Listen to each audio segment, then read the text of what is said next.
Assalamualaikum warahmatullahi wabarakatuh. Perkenalkan, kami dari kelompok 5 mempresentasikan hasil penelitian kami, jurnal yang berjudul Pengaruh DER dan EPS terhadap harga saham PT Nusaraya Cipta Tbk periode 2014 sampai dengan 2023 untuk memenuhi tugas seminar manajemen keuangan internasional.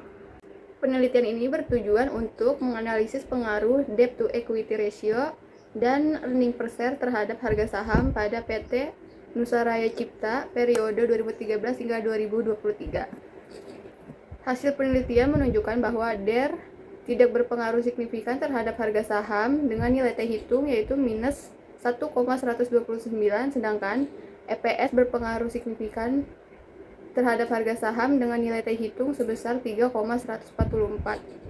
Secara simultan, DER dan EPS berpengaruh signifikan terhadap harga saham dengan kontribusi sebesar 66,4%. Temuan ini menegaskan bahwa laba per saham merupakan faktor utama yang menjadi perhatian investor dalam menentukan nilai saham perusahaan. Berikutnya, pasar modal memiliki peran penting dalam menunjang pertumbuhan ekonomi nasional melalui penyediaan alternatif sumber pendanaan dan sarana investasi. Harga saham menjadi indikator utama yang mencerminkan nilai suatu perusahaan di mata investor. Fluktuasi harga saham dipengaruhi oleh berbagai faktor, baik eksternal maupun internal. Dua rasio keuangan yang banyak diperhatikan yaitu debt to equity ratio dan earning per share. DER menggambarkan struktur pendanaan perusahaan, menunjukkan seberapa besar proporsi penggunaan dana dari utang dibandingkan dengan modal sendiri. Sedangkan earning per share merupakan indikator profitabilitas perusahaan yang menggambarkan laba bersih yang diperoleh untuk setiap lembar saham beredar. Semakin tinggi EPS, semakin besar keuntungan yang diperoleh investor, sehingga secara teori EPS berhubungan positif dengan harga saham.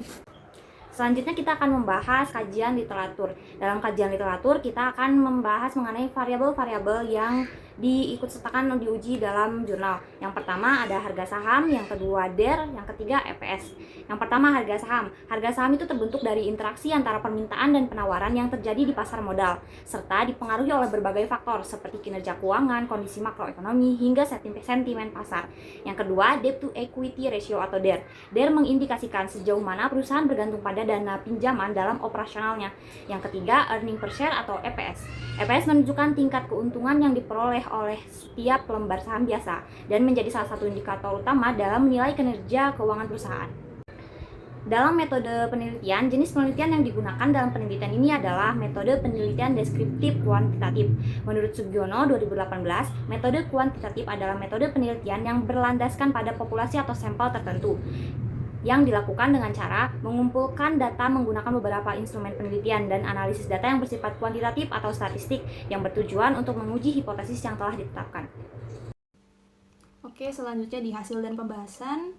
Yang pertama ada uji deskriptif, itu ada variabel DER menunjukkan nilai minimumnya di 0,84, maksimumnya di 1,04 dan mediannya di 0,917 dan standar deviasinya di 0,07. Selanjutnya variabel EPS ini nilai minimumnya di 1,11 dan maksimumnya di 1,55 dan mediannya di 1,31 dan untuk standar deviasinya di 0,14. Dan untuk variabel Y-nya ini ada harga saham, nilai minimumnya di 1,74, maksimumnya di 1,95 dan mediannya di 1,79 serta standar deviasinya di 0,06. Secara keseluruhan data variabel tersebut menunjukkan fluktuasi yang relatif kecil ya dan menciptakan kestabilan dalam kinerja keuangan. Selanjutnya ada uji normalitas berikutnya dari data tersebut menunjukkan nilai asim signifikannya sebesar di 0,200, yaitu lebih dari 0,05 yang mengidentifikasikan bahwa data residual berdistribusi normal. Oke, selanjutnya ada uji multikolinearitas dari nilai Fifth, variabel DER, dan EPS ini masing-masing memiliki nilai di 1,08 dan nilai toleransinya di 0,93. Dikarenakan nilai Fifth-nya kurang dari 10 dan nilai toleransinya kurang dari 0,1, maka dapat disimpulkan bahwa tidak terjadi multikolinearitas antar variabel independen dalam regresi ini. Untuk selanjutnya ada uji heteroskedastisitas terlihat bahwa titik-titiknya menyebar secara acak dan tidak membentuk sebuah pola tertentu.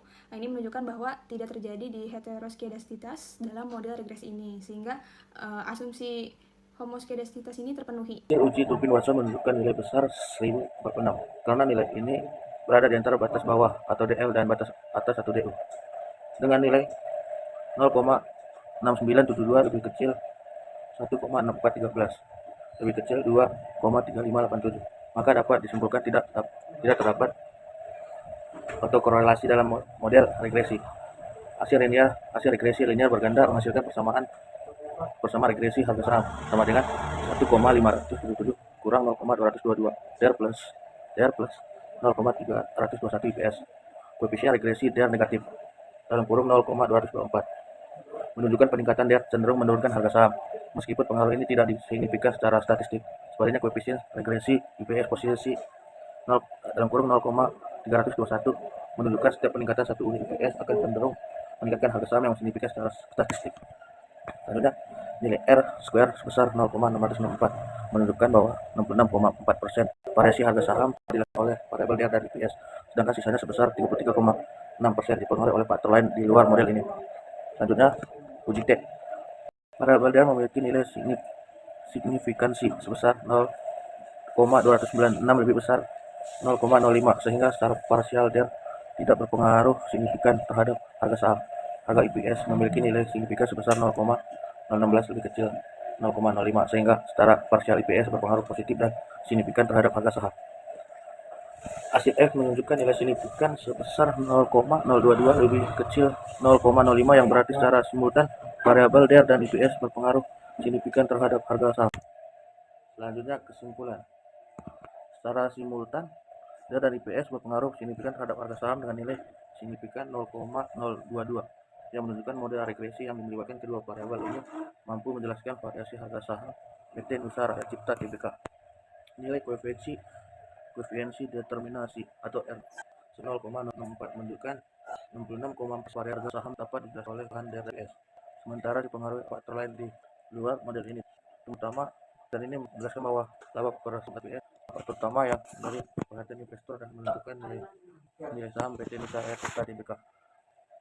Signifikansi arah pengaruh positif IPS menunjukkan bahwa IPS berfungsi terhadap kinerja keuangan akan tercermin dalam laba per saham.